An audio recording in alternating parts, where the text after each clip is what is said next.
बहुत बहुत स्वागत है आप सभी का। आपके साथ मैं हूं अभिलाष मिश्रा और आप देख रहे हैं आपकी बात मध्य प्रदेश। मध्य प्रदेश अजब है। जी हां, एक तरफ जहां देश में कोरोना के ओमिक्रॉन वेरिएंट की एंट्री हो चुकी है, मध्य प्रदेश सरकार खुद इसे लेकर एक्शन में है।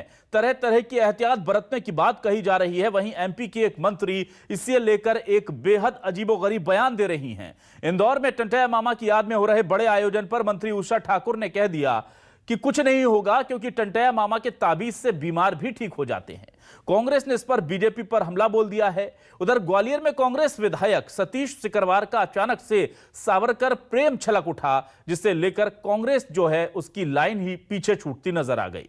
दूसरी तरफ एक मंत्री भोपाल में मीट मछली की बिक्री पर लगाम लगाने की बात कह रहे हैं और मंत्री नरोत्तम मिश्रा पुलिस विभाग के शब्दावली से उर्दू और फारसी शब्दों को हटाकर निकाल फेंकने की बात कह रहे हैं। कुल मिलाकर के मध्य प्रदेश में हार्डकोर हिंदुत्व की आंधी चल पड़ी है और दांव पर लग गए हैं उर्दू, फारसी और गांधी जैसे ऐसे शब्द जो अब तक हमारी संस्कृति का, समाज का, साहित्य का और सियासत का हिस्सा रहे हैं। तो आज इसी पर करेंगे आपकी बात।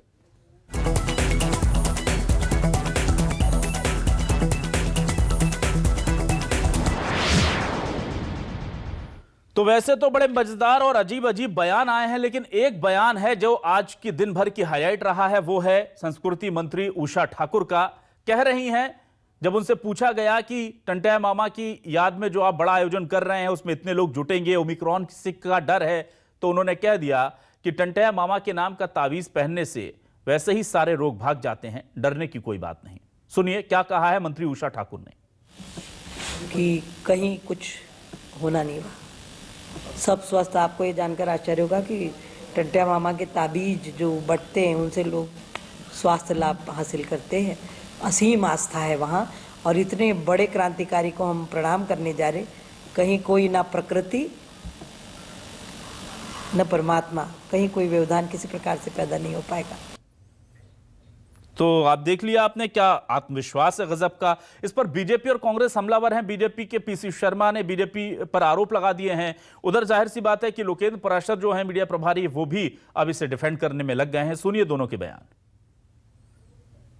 पहले भी कहा था कि ये यज्ञ करो और यज्ञ से जो धुआं निकलेगा, हवन करो निकलेगा, उससे कोरोना भाग जाएगा। अब उनने कह दिया कि टंटिया भील का तावीज पहनो तो उससे कोरोना भाग जाएगा। गनीमत है कि उनने ये नहीं कहा कि शिवराज मामा का तावीज पहन लो तो कोरोना आएगा नहीं मध्य प्रदेश में, जिनके तावीज से आज पूरा मध्य प्रदेश कोरोना में हो चुका है। इस समाज को तावीज का विषय नहीं है, ये तासीर का विषय है। और तासीर ये है कि आपको दुआ भी चाहिए और दवा भी चाहिए।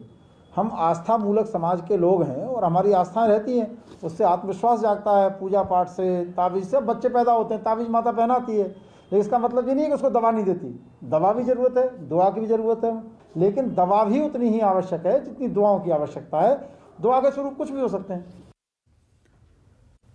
उधर इस बयान के बाद एक बयान ऐसा था, इस बयान ने बीजेपी को मुश्किल में डाला, तो कांग्रेस के लिए भी आज का दिन अच्छा नहीं था। सतीश सिकरवार है कांग्रेस के विधायक। अचानक से ग्वालियर में उनका सावरकर प्रेम जाग उठा। अब आप सोचिए, सावरकर के प्रति आस्था जता रहे हैं कांग्रेस के विधायक। पार्टी किस तरह से इसे डिफेंड करेगा ये अलग बात है। पहले उनका यह बयान सुनिए कि कैसे सिकरवार जो हैं वो सावरकर के मुरीद हो रहे हैं अचानक से। ये बरसों पुराना सावरकर सरोवर है और सावरकर सरोवर में ग्वालियर नहीं, ग्वालियर के आसपास के लोगों की भी आस्था का प्रतीक है। ये हमारे महापुरुषों जिन्होंने इस देश की आज़ादी की लड़ाई लड़ी, उनको किस तरह कैद रखना अच्छी बात नहीं है। इसका सौंदर्यीकरण का कार्य होना था, उतने समय तक केवल बंद होना था। और सौंदर्यीकरण कार्य पूरी तरह हो चुका है, अब अंदर कोई कार्य नहीं होना है। और ऐसे समय में अगर सावरकर जी की प्रतिमा पर जो सावरकर को मानने वाले हैं, चाहने वाले हैं, और शहर का एक रमणीय स्थान भी है। सावरकर जी का इतिहास ये रहा है कि एक तो गांधी विरोधी रहे जीवन भर, और उन्होंने गांधी जी के हमेशा विरोध करा, उनकी नीतियों का विरोध करा, जबकि पूरा दुनिया जानती है कि गांधी की नीतियों से ही देश आज़ाद हुआ था। दूसरा, फ्रीडम फाइटर्स की गिनती में वो नहीं रहे। उनका नाम जब जब हमने जिन किताबों में पढ़ा, उस किताबों में मुखबिरी के रूप में इनका नाम आया है कि इन्होंने अंग्रेज़ों के सामने माफ़ीनामा मांगा और फ्रीडम फाइटर्स के नाम भी इन्होंने दिए। गलत है बयान? बिल्कुल गलत है। अगर उन्होंने दिया है तो किस सोच में दिया, उनको इतिहास दोबारा पढ़ना चाहिए। बीजेपी से आए हैं सर, ऐसा तो नहीं कि आप कांग्रेस की विचारधारा अपना नहीं पाए? अब इतने साल वहाँ रहे होंगे तो भूल गए होंगे, धोखे से निकल भी गया होगा, ये भी हो सकता है। बीजेपी और उधर नरोत्तम मिश्रा जो कि गृह मंत्री हैं, उन्होंने एक बयान दिया है। और बयान क्या दिया है? बयान ये दिया है कि अब हम जल्द ही पुलिस की शब्दावली से उर्दू और फारसी के शब्द हटा देंगे। हवाला दिया है उत्तर प्रदेश का, जहां पर यह काम हो चुका है। 15 सालों से मध्य प्रदेश की सरकार थी मध्य प्रदेश में, लेकिन यह काम नहीं हुआ। अब इस दफे अचानक से ये बातें कही जा रही हैं कि उर्दू और फारसी के शब्दों को पुलिस शब्दावली से हटा दिया जाएगा। कांग्रेस भी इस पर तंज कस रही है। सुनिए। जो इस तरह के शब्द हैं जो प्रचलन में नहीं है या अभी कागज में जिंदा है, रिफ्यूजी टाइप के जिनकी उपयोगिता नहीं है, उनको यहाँ भी बदलने की प्रक्रिया को प्रारंभ करेंगे। नरोत्तम मिश्रा जी और विश्वास सारंग के बीच में प्रतियोगिता चल रही है कि कौन ज़्यादा उलझुल बयानबाजी देके चर्चे में रहेगा। भारतीय जनता पार्टी सरकार पूरी तरह असफल हो गई है। जनहित के मुद्दों के मामले में ये गंभीर नहीं है, केवल और केवल जनता के बीच में पॉपुलर बात करके बयानबाजी करते हैं। तो क्या है न्यूज 24 मध्य प्रदेश छत्तीसगढ़ के आज के सवाल? जल्दी से सवाल आपको दिखाते हैं और उसके बाद डिबेट शुरू करते हैं। ओमिक्रॉन से मत डरना, टंटिया ताबीज करेगा हर मर्ज का खात्मा। मंत्री जी ने किया ऐलान, मांस मदिरा की दुकानों पर लगेगी लगाम। कांग्रेस विधायक ने छोड़ी पार्टी लाइन, सिकरवार ने किया सावरकर का गुणगान।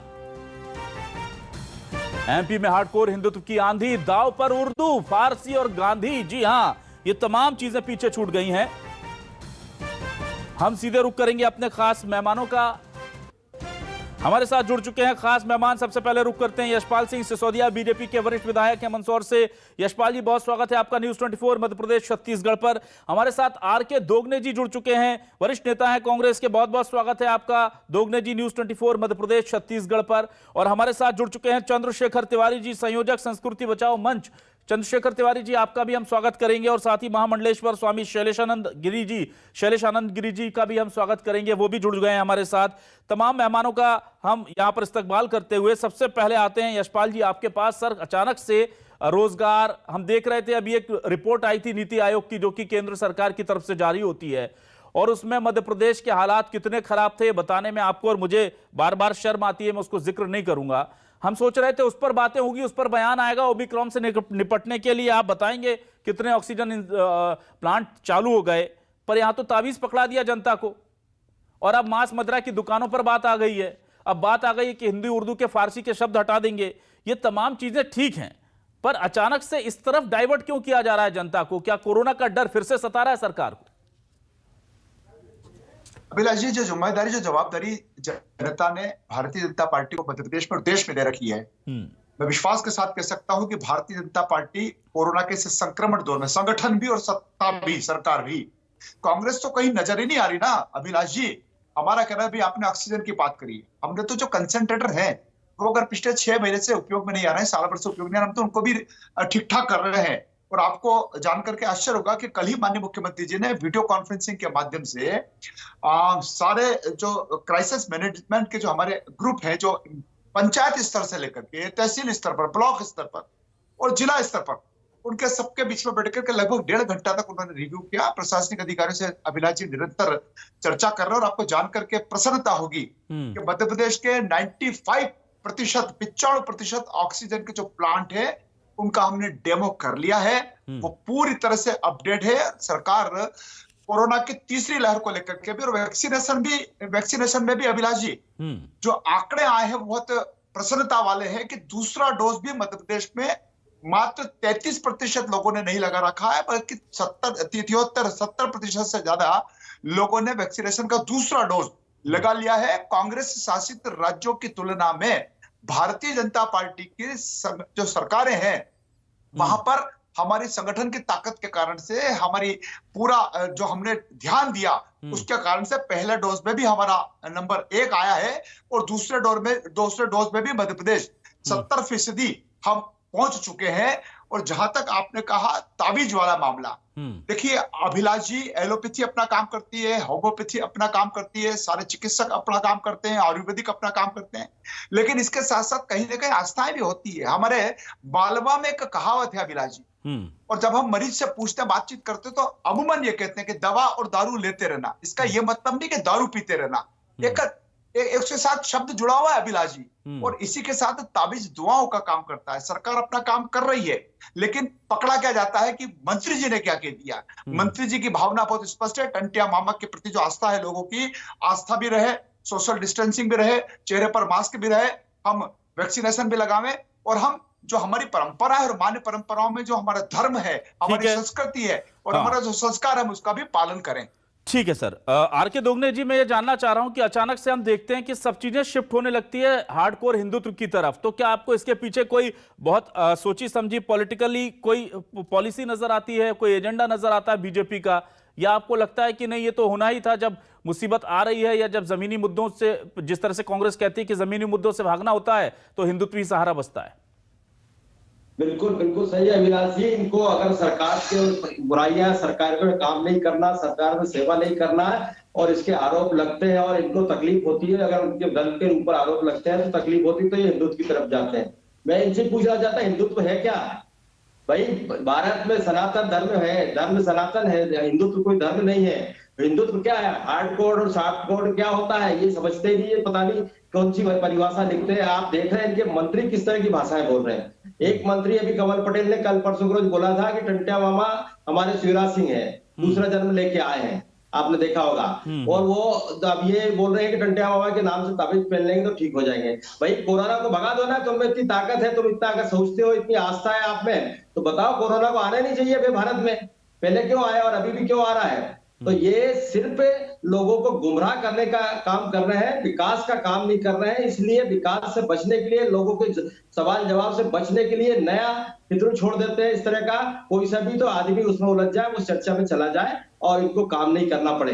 ये महंगाई कहाँ जा रही है? अभी गैस के आपने देखा, कमर्शियल गैस के रेट कहाँ जा रहे हैं, सब्जियों के रेट कहाँ जा रहे हैं, दूसरी वस्तुओं के रेट कहाँ जा रहे हैं, पेट्रोल डीजल के दाम कम कर दिया, गैस के बढ़ा दिए, आपके रेडीमेड कपड़ों के या दूसरे टेक्सटाइल के रेट कहाँ जा रहे हैं? ये उस तरफ ध्यान नहीं दे रहे हैं, ये सिर्फ आदमी को उलझा रहे हैं और धर्म के नाम से पूरे देश को बर्बाद कर रहे हैं, मध्य प्रदेश को भी बर्बाद कर रहे हैं। इसलिए ये बचने के लिए इस तरह के सिगुप्पे छोड़ते हैं। ठीक है, चंद्रशेखर तिवारी जी, मैं आपके पास आऊंगा। विश्वास सारंग जी ने कहा है कि मांस मदिरा की दुकानों के लाइसेंस अब हम सख्ती से पालन कराएंगे और हम देखेंगे कि हर जगह कोई बिना लाइसेंस के किसी भी जगह गुमटी खोल करके मांस और मदिरा ना बेचता मिले। तो एक बात बताइए सर, 15 सालों से तो बीजेपी की सरकार, इन्हें रोका किसने ये सब चीजें करने से? और ये तो पहले ही होना चाहिए। अब ये तो स्वीकारोक्ति हो गई ना कि हमारे राज में, शिव राज में, राम राज में, जिसे कहती है बीजेपी, उसमें मांस मदिरा बिना लाइसेंस के बिक रही है। ये तो स्वीकारोक्ति हो रही है कि हम लोग अपने नियम फॉलो नहीं कर रहे हैं। तो आप कैसे देखते हैं, क्योंकि भोपाल को लेकर के बयान उन्होंने दिया है, कैसा लगता है आपको? क्या वाकई में इस पर कुछ करना चाहती है सरकार या सिर्फ बयान देकर के नमस्ते?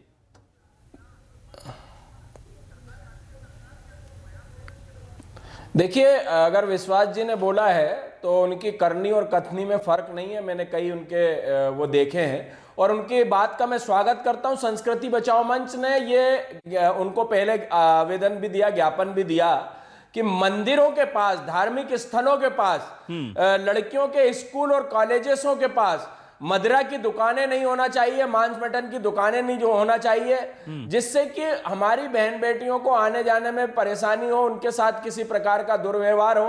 तो उनकी बात का मैं स्वागत करता हूं और आपकी बात का समर्थन करते हुए माननीय विश्वास सारंग जी से निवेदन करूंगा कि इस पर तत्काल कार्रवाई प्रारंभ करें और जितने मठ मंदिरों के आसपास, धार्मिक स्थलों के आसपास मदिरा और मांस मटन की दुकानें, उनको तत्काल बंद कराएं। और जो अवैध उत्पन्न हो रही हैं, इसकी आड़ में बहुत सारे धंधे जिस प्रकार से चल रहे हैं वो भी बंद होना चाहिए। और यह बिल्कुल उनका बात बिल्कुल ठीक है कि कई अवैध दुकानें बिगर लाइसेंस की चल रही हैं, उनमें गोमांस तक की जो है वो हम लोग को शिकायतें मिलती कि गोमांस तक चोरी छुपे बेच दिया जाता है, क्योंकि वो एक विशेष स्थान पर दुकानें होती हैं और वहां पर विशेष वर्ग के लोग ही लोग खरीदने आते हैं, तो उसी की आड़ में गौ हत्या भी हो जाती है और हम लोग को जब तक जानकारी होती है तब तक तो मांस रफा दफा हो जाता है। तो लाइसेंस शुदा दुकानें होना चाहिए। और मेरा एक और निवेदन है आपके चैनल के माध्यम से माननीय विश्वास भाई साहब से कि विश्वास जी एक क्षेत्र निर्धारित कर दीजिए, उस क्षेत्र में दुकानें हो तो हमारे को कहीं भी बीच रोड में से आने जाने में, जिस प्रकार से मांस खुले में लटका पड़ा रहता है, हमारा व्रत है, हमारा कोई अगर अनुष्ठान चल रहा है और वहीं से हम निकल रहे हैं तो उसकी दुर्गंध हमारे नाकों तक ना आए, तो ये भी इसमें भी प्रयास करना चाहिए। मैं आपके चैनल के माध्यम से उनसे ये भी निवेदन करूंगा। ठीक है, स्वामी शैलेशानंद गिरी महाराज जी, आपसे मैं ये जानना चाहूंगा कि ये जो बातें हो रही हैं, मुझे ऐसा लगता है कि एक जो होता है कि हम लोगों को लगता है कि शायद हम इस तरह की चर्चाएं पहले कर चुके हैं, इस तरह के बयान पहले आ चुके हैं। मुझे याद आ रहा है कि जब जब कुंभ आने वाला होता है, कोई धार्मिक आयोजन आने वाला होता है, तो ये बात कही जाती है। और मुझे ये भी याद आ रहा है कि शिवराज जी ने कहा था कि हम नर्मदा के आसपास से मदिरा की शराब की जितनी दुकानें हटा लेंगे, नई लाइसेंस के बाद वापस लग रही हैं, सबको पता है। ये बयान आज से 10 साल पहले भी दिया गया था कि हम खुले में इस तरह से मांस और मछली की दुकानों को हटाएंगे, एरिया निर्धारित करेंगे, लाइसेंस देंगे। आज भी हो रहा है। तो क्या ये उस तरह के मुद्दे हैं जैसे कि कश्मीर का मुद्दा था, कहा जाता है कि उसे लोगों के अंदर ये भ्रांति थी या समझ थी कि उसे जानबूझकर हल नहीं किया जा रहा। तो कुछ ऐसे मुद्दे हैं जो सियासत के लिए बचाए रखे जाते हैं, या फिर इच्छा शक्ति की कमी है, ये खत्म ही नहीं होने वाले इनसे? देखिए, शासकीय व्यवस्थाओं के संबंध में मेरा ज्यादा बोलना उचित नहीं, किंतु ये बात सही है कि हमारा राष्ट्र वर्तमान में सांस्कृतिक अतिक्रमण के दौर से गुजर रहा है, सांस्कृतिक प्रदूषण के दौर से गुजर रहा है। जब जब नया युग आता है, नई नई व्यवस्थाएं आती है, तो कई बार जितने राजनयिक होते हैं, राजनीतिक जो होते हैं, वे कुछ न कुछ हिस्सा बचा करके चलते हैं ताकि वो धीरे धीरे करके जनमानस को उस ओर जिसे कह सके मोड़ सके, या फिर उनके ऊपर अपना आधिपत्य या अपना प्रभाव जमा सके। तो ये इस प्रकार के बयानों से फर्क नहीं है। हम विश्वास करना चाहेंगे, जैसे तिवारी जी ने बोला, उनकी बात से मैं पूर्णतः सहमत इसलिए हूं कि ये बात सत्य है कि यदि हम कहीं से गुजर रहे हैं तो दर्शन से भाव उत्पन्न होता है, श्रवण से भाव उत्पन्न होता है और गंध से भी भाव उत्पन्न होता है। तो ये इस प्रकार की जो दुकानें हैं, पहले तो इन्हें बंद ही रहना चाहिए। देखिएगा, गुजरात के अंदर प्रतिबंध है, अनेक बिहार के अंदर प्रतिबंध है। वो बात अलग है कि जो इसके गुलाम हैं या इसके अधीन हैं इन आदतों के, वो कैसे भी करके अपनी उपलब्धि कर लेते हैं। किंतु ये बात सत्य है कि मांस, मदिरा, इनका किसी भी हालत में प्रतिबंधन होना चाहिए। और यदि शासन की कोई मजबूरी है तो कम से कम जितने धार्मिक जनमानस है, आध्यात्मिक जनमानस है या उच्च कोटि के मानवीयता का मानस है, उनके दर्शन में ना आए, उनकी गंध में ना आए और उनके भाव उत्पन्न ना हो, तो ये बेहतर होगा। ठीक, मैं इस बार जो सवाल ले रहा हूं, दोगने जी आपसे शुरू करूंगा इस सवाल को, फिर मैं यशपाल जी के पास जवाब लेने आऊंगा।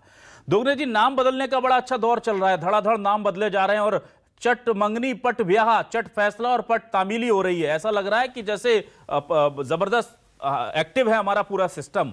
लेकिन मुझे याद आता है, चूंकि आप हरदा से आते हैं, नर्मदा के किनारे से आते हैं, होशंगाबाद लगा हुआ है, होशंगाबाद का नाम बदल के नर्मदापुरम कराने का प्रस्ताव जो लगता है 1 दशक से ज्यादा हो गया, वो पड़ा हुआ है सर, क्योंकि वहां से कोई पॉलिटिकली एक्शन नहीं होता, शायद उसका माइलेज नहीं मिलना, उसको बदलने में 10 साल लग गए, अभी तक काम पूरा नहीं हुआ।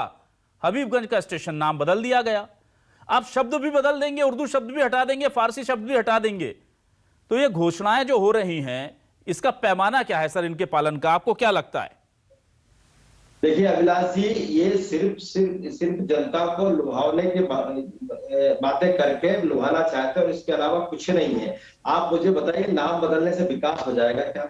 ये महंगाई बढ़ रही है, ये रुक जाएगी क्या? या स्वास्थ्य सुविधा आ जाएगी क्या? कोरोना रुक जाएगा क्या? जो व्यवस्था करना चाहिए वो व्यवस्था तो करते नहीं है, सिर्फ लोगों को उलझा के रखते, लुभावनी बातें करते, इसके अलावा कुछ भी नहीं है। आप बताइए, टंटे मामा को लाए हैं, हम लोग भी मानते क्रांतिकारी है, गांधी जी उनका अनुसरण करते थे और उनके ऊपर बातें की है, और ये आज बात कर रहे हैं 15 साल 17 साल इनकी सरकार रही, क्या कर रहे थे ये लोग? इन्होंने अभी तक क्यों नहीं लेके आए? अब जो मंत्री देखो वही टंटे मामा कर रहे हैं, कोई मंत्री बना दे रहा है, किसी को मुख्यमंत्री को टंटे मामा बना दे रहा है। भैया ये सब चीजों करने से कुछ नहीं होगा। विकास करिए, जनता के हित में काम कीजिए, अच्छे काम करेंगे तो निश्चित जनता चुनेगी और गलत काम करेंगे तो हटा लेगी। अभी वर्तमान में चुनाव के परिणाम के कारण ये सब चीजें हो रही है। एक मुख्य कारण सिर्फ इसके पीछे एक ही है कि ये परिणाम जो अभी आए हैं, लोकसभा के 3 लोकसभा के जो परिणाम पूरे देश में आए हैं, उससे बौखला गए हैं भाजपा के लोग और बौखला के नए नए काम कर रहे हैं। अब बताइए, वहाँ अस्पताल का नाम भी उन्होंने इसीलिए चेंज किया, टंट्या मामा की जयंती मनाना शुरू कर दी, प्रधानमंत्री जी आ गए। तो ये सब चीजें जो कर रहे हैं सिर्फ लुभाने के लिए कर रहे हैं और महंगाई और जो बढ़ती हुई समस्या प्रदेश और देश में है, इससे ध्यान भटकाने के लिए कर रहे हैं। इसके अलावा कुछ भी नहीं है। यशपाल जी, मैं आपके पास आता हूं। सर, नाम बदल रहे हैं और नाम भी चुन चुन कर बदल रहे हैं। जहां पर पॉलिटिकल माइलेज दिख रहा है वहां पर नाम बदले जा रहे हैं, सीधा आरोप ये लग रहा है। दूसरा, मैं ये जानना चाहूंगा कि अगर हमारी जंग किसी से है तो मिंटो हॉल का नाम आपने बदल दिया, अच्छी बात है, लेकिन बेहतर नहीं होता कि कुपोषण को लगातार कई सालों से हम 3-4 नंबर पे नीचे से रहते हैं, फिसड्डी। हमारे बाल मृत्यु दर, शिशु मृत्यु दर, किशोर मृत्यु दर, मातृ मृत्यु दर इतनी खराब होती है। चंद अधिकारियों को बदल दीजिए, एक आध मंत्री को बदल दीजिए, जिम्मेदारों को बदल दीजिए, नाम बदलने से क्या हालात बदल जाएंगे? सर नहीं अभिलाष जी, ऐसा नहीं है। कुपोषण का मामला जैसे आपने बताया है या अन्य कोई भी समस्या के प्रति आप ध्यान आकर्षित कर रहे हैं, इससे सरकार ने काफी गंभीरता के साथ जो काम किए हैं उसके परिणाम भी सामने आए हैं।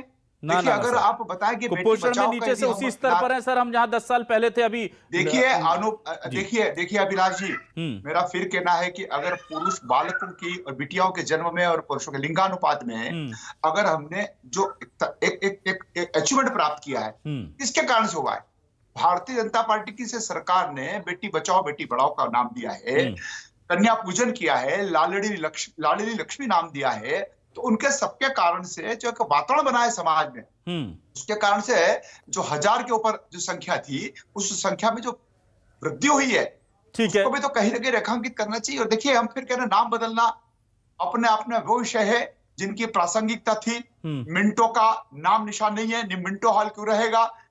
तो सिसोदिया जी होशंगाबाद क्यों रहेगा बताइए? सिसोदिया जी होशंगाबाद क्यों रहेगा? सिसोदिया जी एक बात बताइए, होशंगाबाद क्यों रहेगा सर? ना सिसोदिया जी, हबीबगंज नहीं तो होशंगाबाद क्यों रहेगा? इनको सबको परिवर्तित करने में सिसोदिया जी, हबीबगंज नहीं तो होशंगाबाद क्यों रहेगा? 10 साल क्यों लग रहे हैं उसको करने में? नर्मदापुरम का भी अभिलाष जी देखिए, फिर चाहे वो खेलों के प्रति टीमें आती हो, चाहे प्रशासनिक अमला कोई कार्यक्रम की आयोजना करता हो, चाहे भारतीय जनता पार्टी का भी कोई सम्मेलन होता है, हमारे जो संभाग होते हैं, हमने उनमें सब में नर्मदापुरम नाम दे रखा है। ना औपचारिकता की बात कीजिए ना। स्टेशन पर वो जो बोर्ड हटता हुआ आदेश के पहले देखा था सर हमने, वो जो बोर्ड पर आकर के पुताई हो रही थी वहां, अपने बैनर लेकर के आते हैं अभिलाष जी। ना सर, आप अपने रिकॉर्ड में बीजेपी क्या कर रही है, जनता को उससे मतलब नहीं ना सर। जनता तो देखती है कि स्टेशन पे इस शहर का नाम क्या है। देखिए, नर्मदापुरम का नाम नर्मदापुरम है, हम उसको बड़े सम्मान के साथ बोल रहे हैं। आप उसकी औपचारिकताएं पूरी नहीं कर रहे हैं सर, क्योंकि पॉलिटिकल माइलेज आप लोग नहीं ले पा रहे हैं वहां से। औपचारिकताएं पूरी होगी अभिलाष जी, जो हुआ है उसके बारे में हम दृढ़ता के साथ कह सकते हैं कि मिनटों का याद दिलाइए। सिसोदिया जी, आप वरिष्ठ नेता हैं, आपकी बात सुनी जाएगी गंभीरता से। जरा याद दिलाइए, नाम बदलना है तो नाम ही बदल लीजिए, पर कम से कम पुराने वादे पूरे कर दीजिए। आज चंद्रशेखर तिवारी जी और स्वामी शैलेशानंद गिरी जी को मैं कम वक्त दे पाया, उसके लिए माफी चाहूंगा। सिसोदिया जी, दोगने जी, आपका बहुत बहुत शुक्रिया। तिवारी जी और शैलेशानंद गिरी जी का मैं माफी के साथ शुक्रिया अदा करूंगा, वक्त कम दिया उन्हें। तमाम दर्शकों का भी शुक्रिया। लेकिन नाम बदलने की सियासत मध्य प्रदेश में चल रही है। सॉफ्ट की जगह अब हार्डकोर हिंदुत्व आ रहा है। और बड़ी बात यह है, जो सवाल मैं नहीं ले पाया वो लेना चाह रहा था दोगने जी से, वक्त कम है, कि अब कांग्रेस के लोग भी उस हार्डकोर हिंदुत्व की तरफ झुकते नजर आ रहे हैं। तो क्या बीजेपी ने एजेंडा सेट कर दिया है मध्य प्रदेश का? बड़ा सवाल है, क्योंकि अब चुनाव आने वाले हैं, इसलिए इन सवालों पर हमें ध्यान देना जरूरी है। बहुत बहुत शुक्रिया तमाम दर्शकों का भी।